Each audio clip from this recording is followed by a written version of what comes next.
বিসমিল্লাহির রহমানির রহিম। 29 জুন 2026 বাংলাদেশকে নিয়ে একটা গভীর ষড়যন্ত্র চলছে এবং বাংলাদেশ গভীর ষড়যন্ত্রের কবলে পড়ছে। এই কথাটা কেন বললাম? এই যে আমরা ভারত এবং ইসরায়েলকে গালি দিই, সম্ভবত ভারত এবং ইসরায়েলের প্ল্যানেই সম্ভবত বাংলাদেশে এই কলেমার পতাকাগুলো উড়ানো হচ্ছে। পেছন থেকে ভারত এবং ইসরায়েল কোনো না কোনোভাবে এটার ইন্ধন দিচ্ছে। এটার দেওয়ার অর্থ হলো, এটার সাথে একটা কাকতালীয় বিষয় হলো যে ভারতে কেন ইসরায়েলের রাষ্ট্রদূত বা ভারতের ইসরায়েলের মন্ত্রী কেন বললো যে বাংলাদেশে হামাসের উপস্থিতি আছে? হামাসের উপস্থিতি আছে, এই কথাটা কেন বললো? এত বছর কখনো ইসরায়েল বলে নাই। এই যে বাংলাদেশে বাইতুল মোকাররম মসজিদ থেকে জুমার নামাজে ইসরায়েলের বিরুদ্ধে এত মিছিল হলো, কোনো দিনও ইসরায়েল বলে নাই যে বাংলাদেশে হামাসের উপস্থিতি আছে। তাহলে এই মাসে হঠাৎ করে কেন বললো? অর্থাৎ এই যে আমাদের যারা কাওমি মাদ্রাসাতে যারা পড়ে, এদের অনেক মেধাবী যারা ছাত্র, আমার কথাটা রাগ করবেন না, এরা ভারতের দেওবন্দে পড়াশোনা করে। এখন 100 জন ছাত্র যখন দেওবন্দ পড়তে যায়, তাদের মধ্যে 2-1 জন যে ভারতীয় রর খপ্পরে পড়ে না, এটা আপনি কীভাবে বুঝবেন? বাংলাদেশ থেকে যারা আমেরিকায় পড়তে যায় সবাই যে বাংলাদেশমুখী হবে এটা তো কোনো কথা নাই। 2-1 জন যে সিআইয়ের খপ্পরে পড়বে না, এটার কোনো কথা আছে? কথা নেই। হোক, পড়তেও পারে, যে কোনোভাবেই হোক। বাংলাদেশে আমাদের কাওমি ঘরানার উপরে ভারতের আসর পড়েছে, ইসরায়েলের আসর পড়েছে। দূর থেকে তারা রিমোট কন্ট্রোলের মাধ্যমে বাংলাদেশে হঠাৎ করে কালামার পতাকা উড়াচ্ছে। ভাই, আর্জেন্টিনার ব্রাজিলের বিরুদ্ধে কি কালামার পতাকা মানে উড়ানো এটাকে শোভা পায়? ভাই, কি তারা উড়াচ্ছে? ঠিক যখনই বাংলাদেশে কালামার পতাকা উড়ানো হয়ে গেছে, এখন ইসরায়েল কি বলছে? বাংলাদেশে হামাসের উপস্থিতি আছে। কারণ তারা বলছে ওই যে আইএসের সে কালো কাপড়ের উপরে কালামা লেখা, আফগানিস্তানের সাদা কাপড়ের উপরে কালামা লেখা, এই দুইটা পতাকাই বাংলাদেশে উড়ানো হয়েছে। কালোটা এখন বোধহয় একটু কম উড়ায়, সাদাটা এখন আফগানিস্তানের পতাকা এখন উড়াচ্ছে। এখন আমরা বুঝে হোক আর না বুঝে হোক, আমরা সারাদিন পাপ টাপ যা করি, আমাদের ধারণা যে কালামার একটা পতাকা আড়ালে আমরা বোধহয় বিনা হিসাবে জান্নাতে যাব।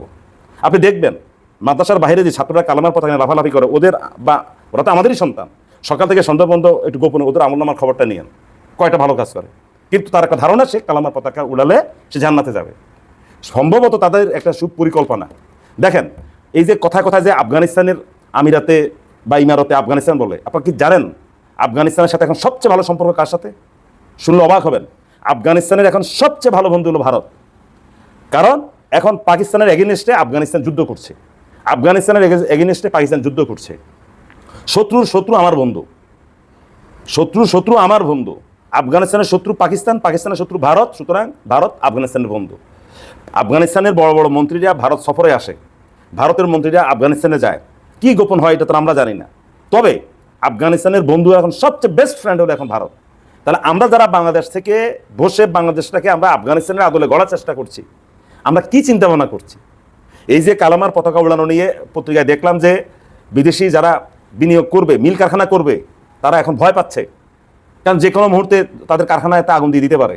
যে কোনো তাদের কারখানাতে হয়তো নামাজের ছুটি দিতে 5 মিনিট এদের ওদের হলেই তাদের কারখানাতে হামলা হতে পারে। কারণ যে অবস্থায় আমরা গেছি, এই যে একটা ষড়যন্ত্র বাংলাদেশকে নিয়ে হচ্ছে, আসলে কিন্তু ভাই আমরা বাঙালিরা খুবই অভাগা। আমাদের যে কপালে কি আছে, আমাদের কপালে যে কি আছে একমাত্র আল্লাহ পাক ভালো জানেন। হাজার নয়, লক্ষ শিক্ষিত বেকার, মাদ্রাসা পড়ুয়াও শিক্ষিত বেকার, ইউনিভার্সিটি থেকেও পাশ করা শিক্ষিত বেকার আজকে বাংলাদেশে। চাকরি নেই, কাজ নাই। এখন বিদেশিরা চাচ্ছে, ধরেন ইসরায়েল এবং ভারত চাচ্ছে যে আপনাদের যেন কোনো মিল কারখানা না হয়। তারা চাচ্ছে যে কোনো বিদেশি বিনিয়োগ যেন বাংলাদেশে না আসে, সব বিনিয়োগ যেন ভারতে চলে যায়। তারা চাইবে। এখন আপনি ভারতে গালি দিলে লাভ হবে কি? প্রত্যেকটা রাষ্ট্র চাইবে যে তার দেশের বেকারত্ব কীভাবে কমানো যায়। আপনি ভারতে গালি দিলে লাভ হবে কি? আপনি সারাদিন ভারতে গালি দেন, সারাদিন আপনি ভারতে গালি দিচ্ছেন, আপনার কাজই হলো এটা, খাইয়া না খাইয়া। যেখানে গালি দেওয়ার সেখানে গালি দিচ্ছেন, যেখানে গালি না দেওয়ার সেখানেও গালি দিচ্ছেন। তো ভারত কি বসে থাকবে নাকি? ভারত তো আপনাকে মানে কোণঠাসা করার চেষ্টা করবে কূটনৈতিকভাবে।